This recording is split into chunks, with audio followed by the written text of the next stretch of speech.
అదే RTV app వార్తల్ని క్షణాల్లో చదివే అవకాశం ఉంటుంది. ఒక న్యూస్ పేపర్, ఒక టెలివిజన్ ఛానల్ మీ చేతుల్లో ఎప్పుడు ఉంటాయి. మొత్తం కుటుంబానికి అందరికీ వాళ్ళ ఫాదర్కి, వాళ్ళ అమ్మకి, వాళ్ళ అన్న, ఈ సోమశేఖర్ రెడ్డి అనే వ్యక్తి యొక్క గర్ల్ ఫ్రెండ్కి అందరికీ ఇన్వాల్వ్మెంట్ ఉందన్న. వాళ్ళ ఇంట్లో అందరికీ తెలిసే మా తమ్ముడు డబ్బులు ఇచ్చాడు. తెలియకుండా ఎవరికి వాళ్ళందరి అకౌంట్లలోకి డబ్బులు పోయింది. ఇంట్లో అందరికీ ఫ్యామిలీ ఇన్వాల్వ్మెంట్ ఉంది. ఈ పిల్లోడు అన్ని స్టేట్మెంట్స్ కూడా అన్ని ఆన్లైన్ ట్రాన్సాక్షన్లు జరిగినాయి. కొన్ని ఇదిగో ఆన్లైన్ ట్రాన్సాక్షన్లు ప్రతిదీ ఎవిడెన్స్ ఉంది మా దగ్గర. బాండ్లు ఉన్నాయి, ఎవిడెన్స్లు ఉన్నాయి, అన్నీ ఉన్నాయి. ఇంకా ఒకటి సైట్ ల్యాండ్ పెట్టిస్తామని చెప్పి 40 లక్షలు ఫోర్జరీ చేసి సంతకము. చాప కింద నీరులాగా పాకిపోయిందన్న ఇదంతా. చాలామంది బాధితులు ఉన్నారు, ఇంకా కర్నూలులో ఉన్నారు, అందరు చాలామంది బాధితులు. మొత్తం ఫ్యామిలీ అందరికీ ఇన్వాల్వ్మెంట్. ఆ పిల్లడు డబ్బులు, సోమశేఖర్ రెడ్డి వ్యక్తి డబ్బులు ₹1 కూడా ఏం పోగొట్టు, మొత్తం అందరికీ టోపీ వేసేసి చీటింగ్ చేసి పరారీలో ఉన్నాడు. వాడి గర్ల్ ఫ్రెండ్ అందరూ, ఆ పిల్ల కూడా బంగారు అంతా,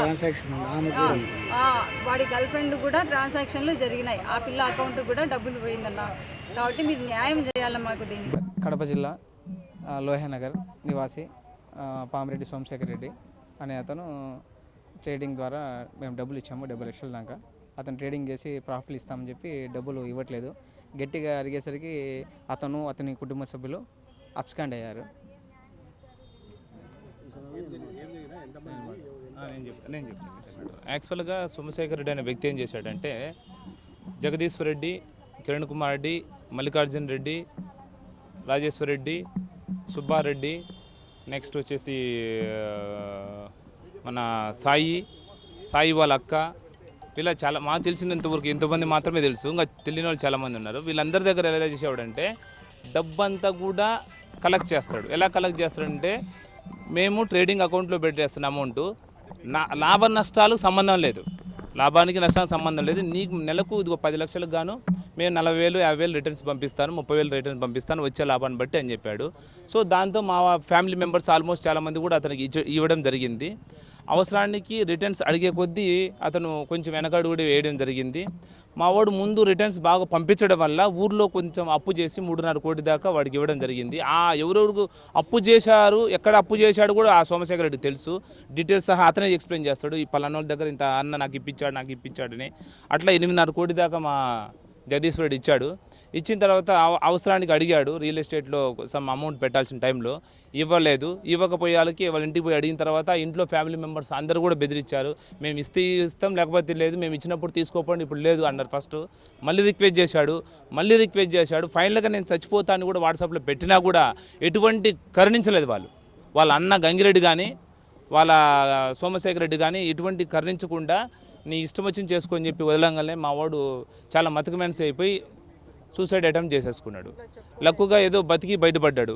మా వాడితో పాటు విష్ణు అనే ఆ బాబు కూడా సూసైడ్ అటెంప్ట్ చేసుకుంటూ అతను చనిపోయాడు పాపం. ఇది చాలా దురదృష్టకరం. ఇంత జరిగిన తర్వాత కూడా మేము ఎఫ్ఐఆర్ పెట్టడానికి ఎంతో ప్రయత్నించి ఎస్పీ గారు రిక్వెస్ట్ చేసిన తర్వాత సారు ఎఫ్ఐఆర్ పెట్టమన్నారు. మా దగ్గర ఉన్న ఎవిడెన్స్లన్నీ చూసిన తర్వాతే ఎఫ్ఐఆర్ పెట్టారు. ఎఫ్ఐఆర్ పెట్టిన తర్వాత ఆ ఎఫ్ఐఆర్ పెట్టిన ఆ 6 మెంబర్స్ అబ్స్టాండ్ ఆ రోజు నుంచి ఇంతవరకు కనపడలేదు. తర్వాత ఒక 3 డేస్ బ్యాక్ దగ్గరుండి పోలీసు వాళ్ళు కనిపెట్టేసి ఆ అన్నదమ్ములు ఇద్దరిని తీసుకెళ్ళి అక్కడ పెట్టారు, రిమాండ్కి వెళ్ళారు. అప్పుడు కూడా మేము రిక్వెస్ట్ చేశాము, ఏదో ఇవ్వనరా నాయన, ఇవంతా ఎందుకు ప్రాబ్లం క్రియేట్ చేయడం అని అడిగిన తర్వాత కూడా వాళ్ళు మేము కోర్టులో చూసుకుంటాం, మేము అక్కడ చూసుకుంటాం, మీ కోర్టులో తేలియాలకే సంవత్సరాలు అయిపోద్ది, మీరు నాశనం అయిపోతారు, అప్పటిదాకా మీరు మాతో పాటు తిరగాల్సిందే అని ఎదిరి ఆన్సర్ చెప్పారు. కానీ కొంచెమన్నా సానుభూతి మాకు ఎటువంటి తెలియపరచలేదు వాళ్ళు. దాని తర్వాత మాకు ఎక్కడ న్యాయం జరుగుతుందో అర్థం కాకపోయి లాస్ట్కు మేము మీడియాను ముందుకు వచ్చాము. వాళ్ళిద్దరు అన్నదమ్ములను పిలిపించారు. అసలు లేడు అబ్స్టాండ్. అన్న పేరు గంగిరెడ్డి, తమ్ముడి పేరు నీలకంఠేశ్వర రెడ్డి. ఉండే అతను మాకు తెలియదు, అంతా మా వాడు చేశాడు, మాకు తెలియదు అంటున్నారు. వాస్తవం చెప్పాలంటే సోమశేఖర్ రెడ్డి నుంచి గంగిరెడ్డికి దాదాపు 4.5 కోటి పైన ట్రాన్సాక్షన్ జరిగింది. తెలియకుండా ఎలా ఉంటుంది? ఇప్పుడు అన్నకు తెలియకుండా ఎట్లా పోయింది? ఇప్పుడు 4.5 కోటి వేస్తే ఎందుకు వేసావు నా అకౌంట్లో అని అడగలగా అన్న. మెయిన్ సోమశేఖర్ రెడ్డి మెయిన్ ముద్దాయి. రాష్ట్రంలో మరొకరికి ఎవ్వరు కూడా ఇలాంటి అన్యాయం జరగకూడదని మేము ఈరోజు మీడియా ముందుకు వచ్చినాం. అలాగే మా హోంశాఖ మంత్రి శ్రీమతి అనిత గారికి కూడా మేము రిక్వెస్ట్ చేస్తున్నాం, ఇలాంటి మోసగాళ్ళను ఎట్లో కూడా పట్టించి వీళ్ళందరూ కూడా న్యాయం చేయాలని కోరుకుంటున్నాం. నా పేరు జగదీశ్వర్ రెడ్డి. కడప నగరం బిల్టప్ సర్కిల్ లోహియా నగర్కు చెందిన పామిరెడ్డి వెంకటరమణారెడ్డి కుమారుడు పామిరెడ్డి సోమశేఖర్ రెడ్డి, పామిరెడ్డి గంగిరెడ్డి, పామిరెడ్డి నీలకంఠేశ్వర రెడ్డి, వాళ్ళ మదర్ గంగాదేవి, వీళ్ళందరి సమక్షంలోనే వాళ్ళు నా దగ్గర నుంచి డబ్బులు తీసుకున్నారు. నేను వాళ్ళకి ప్రతి రూపాయి కూడా అకౌంట్కే వేశాను. 4.5 కోటి వరకు అకౌంట్కి పంపించాను.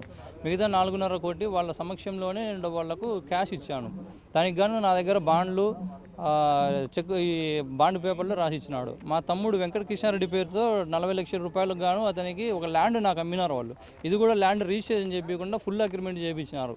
విఎంఆర్ హోమ్స్లో సాక్షి ఆఫీస్ పక్కన ఫ్లాట్ నెంబర్ 77 నెంబర్ ఫ్లాట్ మాకు ఫుల్ అగ్రిమెంట్ చేయించినా కూడా రిజిస్టర్ చేయించకుండా మోసం చేసి అబ్స్కాండ్ అయిపోయినారు. మా దగ్గర డబ్బులు తీసుకునేటప్పుడు నేను షేర్ మార్కెట్లో పెడుతున్నాను, మీకు రిటర్న్స్ వస్తానే రిటర్న్స్ ఇస్తాను అని చెప్పి నమ్మించి మోసం చేసినాడు. మా దగ్గర మాకు రిటర్న్స్ ఇంతవరకు 1 రూపాయి కూడా డబ్బులు ఇవ్వకుండా ప్రతి నెల అడిగితే ఏదో ఇస్తాం అదో ఇస్తామని చెప్పి కాలయాపన చేస్తూ వచ్చినాడు. నా స్నేహితుడు విష్ణువర్ధన్ రెడ్డి కూడా కొంత డబ్బులు ఇచ్చి అతను బయట తెచ్చిన వాళ్ళ ఒత్తిళ్లు తట్టుకోలేక నేను అతను కలిసి ఇంకా ఈ ఒత్తిడి తట్టుకోలేక సూసైడ్ అటెంప్ట్ చేసి అతను దురదృష్టవశాత్తు చనిపోయినాడు. నేను 1 నెల రోజులు హాస్పిటల్లో ఉండి బయటకు వచ్చాను. ఇప్పుడే దీనికి ఎస్పీ గారు స్పందించి మాకు తగిన న్యాయం తొందరగా చేయాలని కోరుకుంటున్నాను. మరిన్ని వీడియోస్ కోసం ఛానల్ ని సబ్స్క్రైబ్ చేయండి. లేటెస్ట్ అప్డేట్స్ కోసం వాట్సాప్ ఛానల్ ని ఫాలో చేయండి. అండ్ లింక్ డిస్క్రిప్షన్ లో ఉంది.